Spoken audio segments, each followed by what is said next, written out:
মধ্যপ্রাচ্যে যুদ্ধ পরিস্থিতি ভয়াবহ রূপ নিচ্ছে। ইসরায়েল যুক্তরাষ্ট্রের হামলায় ইরানের জাতীয় নিরাপত্তা পর্ষদ প্রধান আলী লারিজানি নিহতের খবর প্রকাশের পর ইসরায়েলে দফায় দফায় হামলা চালিয়েছে তেহরান। ইসরায়েলের বিভিন্ন এলাকায় ইরানের হামলায় অন্তত 2 জন নিহত হওয়ার খবর পাওয়া গেছে। মঙ্গলবার দিবাগত রাতে ইসরায়েলের মধ্যাঞ্চলে বড় ধরনের হামলা চালায় ইরান। বেশ কিছু ভিডিওতে দেখা গেছে আকাশে একটি গুচ্ছ বোমা বিস্ফোরিত হচ্ছে এবং বিশাল এলাকা জুড়ে আগুনের খণ্ডগুলো ছড়িয়ে পড়ছে। তেল আবিব এলাকায় এ ধরনের বেশ কিছু ক্ষয়ক্ষতির খবর পাওয়া গেছে। এছাড়া জেরুজালেম, রামাত গান এবং বেনি ব্রাক সহ ইসরায়েলের বিভিন্ন স্থানে ক্ষয়ক্ষতির খবর পাওয়া গেছে। প্রাথমিক খবর অনুযায়ী এই হামলায় অন্তত 2 জন নিহত হয়েছেন। এরা 70 বছর বয়সের কাছাকাছি এক নারী ও পুরুষ। ধারণা করা হচ্ছে হামলার সময় তারা নিরাপদ আশ্রয় ছিলেন না। এছাড়া শ্যারন এলাকায় আরও অন্তত 5 জন আহত হয়েছেন বলে জানা গেছে। ইরানের ছোড়া একের পর এক ক্ষেপণাস্ত্রের আঘাতে ইসরায়েলের মধ্যাঞ্চলীয় গুশদান এলাকায় শক্তিশালী বিস্ফোরণের শব্দ শোনা গেছে।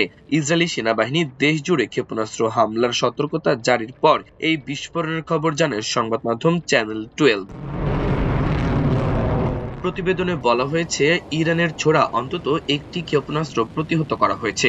তবে লক্ষ্যবস্তুতে আঘাত হানার আগে একটি ক্ষেপণাস্ত্রের খণ্ড বিখণ্ড অংশ বিস্ফোরিত হয়ে নিচে পড়েছে। প্রতিবেদনে আরো বলা হয়েছে ইসরায়েলের হোলন শহরের বেশ কিছু যানবাহন ক্ষতিগ্রস্ত হয়েছে এবং কয়েকটিতে আগুন ধরে গেছে বলে খবর পাওয়া গেছে।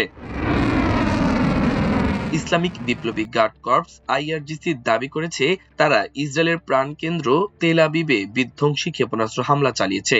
বাহিনীটির ভাষ্য অনুযায়ী এই অভিযানে 100টিরও বেশি সামরিক ও নিরাপত্তা স্থাপনায় আঘাত হানা হয়েছে, যা ছিল লারিজানি ও তার সঙ্গীদের হত্যার সরাসরি প্রতিশোধ।